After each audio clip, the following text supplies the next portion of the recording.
मैं मधु शुक्ला प्रयागराज से स्पेशल के यूपी को कोऑर्डिनेट कर रही हूँ।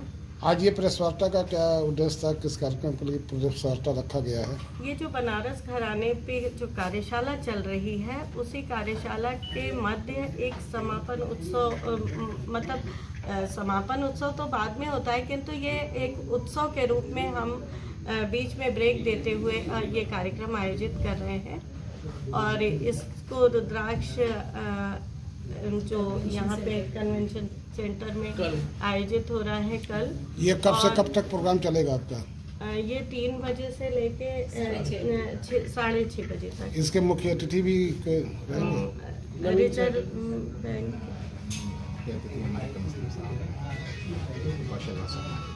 अच्छा मुख्य अतिथि यहाँ के जो नगर आयुक्त हैं कौशल दास शर्मा जी, वो रहेंगे।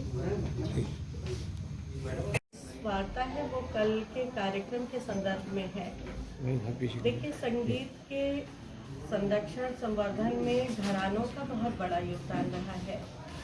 और आज जब तो संस्थागत शिक्षण संस्थाओं में संगीत की शिक्षा दी जा रही है, तो कहीं ना कहीं संगीत की गुणवत्ता प्रभावित हो रही है।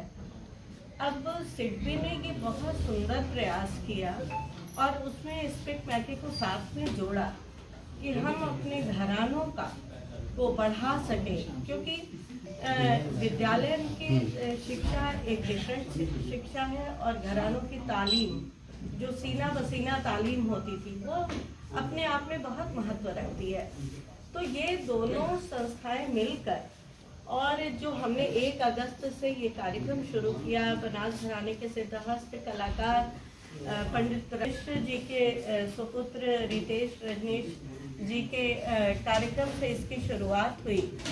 और आज बहुत ही बड़े कलाकारों ने इसमें सहभागिता की। सुनंदा शर्मा जी आई, विदुषी और विदुषी सोमा घोष जी आई और भोलानाथ मिश्र जी आए।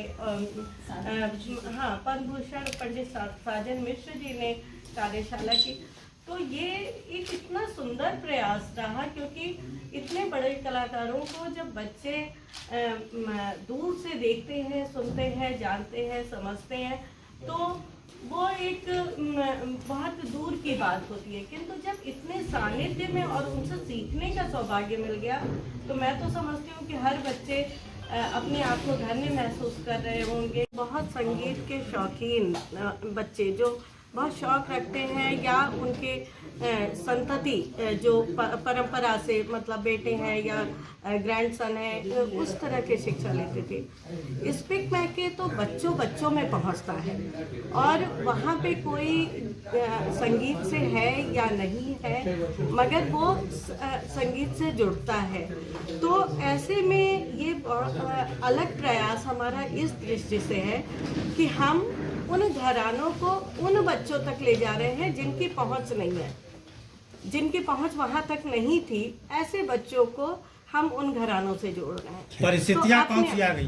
परिस्थितियां कौन सी आ गई कि बच्चे वहां तक नहीं पहुंचे, ये बताइए। देखिए, शास्त्रीय संगीत हमेशा एक खास वर्ग के लिए था, ये आम नहीं था, इसलिए ये दूरी बनी रही। अभी क्या है कि स्पिक मैके ने हमारा जो विजन है 2030 का, कि हमें हर बच्चे तक संगीत को पहुंचाना है, और सिडबी ने एक नई सोच रखी कि बनारस घराने को जोड़ दिया। तो ये घराना, चाहे वो बनारस घराना हो या ग्वालियर घराना हो, दिल्ली हो, पटियाला हो, जयपुर हो, आगरा हो, अगर हम इसको लेके काम करते हैं तो निश्चित रूप से सार्थक प्रयास आएंगे। और वो बच्चे जो कि किसी और विधा की पढ़ाई कर रहे हैं और वो आके घरानों की तालीम लेने लगेंगे, तो कम से कम उन्हें समझ तो आएगी कि ये घराना कैसे विशेष है। अच्छा जी, मैं उमेश सेठ, स्पीक मैके यूपी का चेयरपर्सन। आज ये प्रेस वार्ता रखे हुए हैं, प्रेस वार्ता के क्या उद्देश्य था आपका? आज हम लोग ने ये ज्वाइंट प्रेस वार्ता रखी है सिडबी और स्पीक मैके के तत्वाधान में। कल हमारा एक सिडबी के साथ स्पॉन्सरशिप चल रही है वर्कशॉप्स के लिए, बनारस घराने को प्रमोट करने के लिए।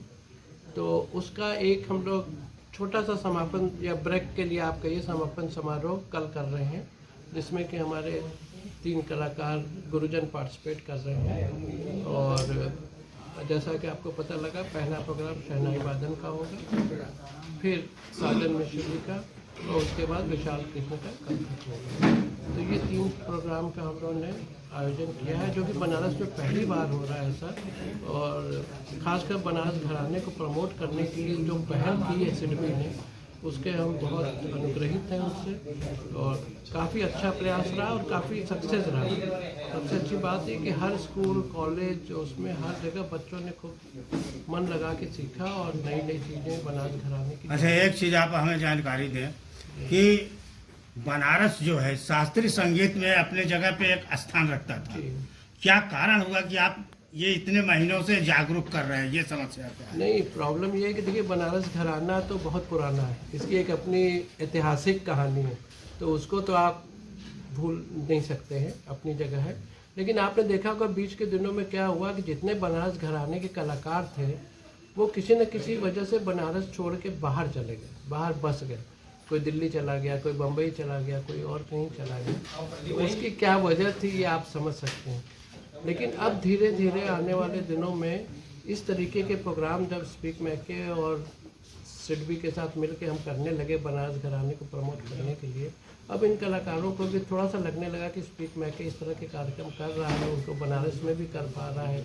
और नई नई जगह भी बन गई, अब कन्वेंशन सेंटर बन गया, 80 घाट बन गया, नमो घाट बन गया, जहाँ पे कि प्रोग्राम आसानी से हो सकते हैं। पहले तो सिर्फ एक ही जगह थी, नागिन नाटक मंडली, वहाँ पे जगह नहीं मिली तो आप बंद गए, फंस जाता था आदमी। तो इस तरीके से अब जगह भी बन गई है। तो इस तरीके से अब धीरे धीरे लोग, हमें लगता है कि लोगों के मन में, क्योंकि देखिए कलाकार को भी खाने के लिए पैसा तो चाहिए ना, तो उसको बड़े शहरों में मिल जाता था वहाँ पे प्रोग्राम भी और पैसा भी। लेकिन अब यहाँ भी अगर इस तरीके के हम प्रोग्राम करते रहेंगे और भी संस्थाएं करती रहेंगी, तो उनको भी जब पैसा मिलेगा तो यहाँ आएंगे बनारस में, और फिर बनारस नगरी की हिस्ट्री जैसे पुरानी थी वैसे ही परंपरा हम लोग की चलती है। मैं रितेश कुमार सिंह, सहायक महाप्रबंधक सिडबी वाराणसी। ये आज जो रुद्राक्ष में कार्यक्रम होने जा रहा है कल, उस पर क्या कहना चाहेंगे? किस तरह का प्रोग्राम है, क्या है? जी, जैसे हमने ना हमेशा सिडबी का स्वावलंबन बनाने की राह में हम हमेशा काम करते रहते हैं, और बनारस घराने को जो विलुप्त होती जा रही थी उसको हमने अंगीकृत किया है, और इनके संवर्धन के लिए ये प्रोग्राम बेसिकली रखा है। जितने भी मतलब जो नए युवा पीढ़ी है जो इससे विमुक्त हो गए थे, वो नहीं इस पे अपना रुचि दिखा रहे थे, उनको जोड़ा है, और उनके प्रोत्साहन के लिए, प्रोत्साहन वर्धन के लिए ये प्रोग्राम रखा गया है। तो मैं सभी नगरवासियों से निवेदन करूंगा कि इस प्रोग्राम में हिस्सा लेकर ज़्यादा से ज़्यादा नंबर में आएँ और उनको आशीष दें।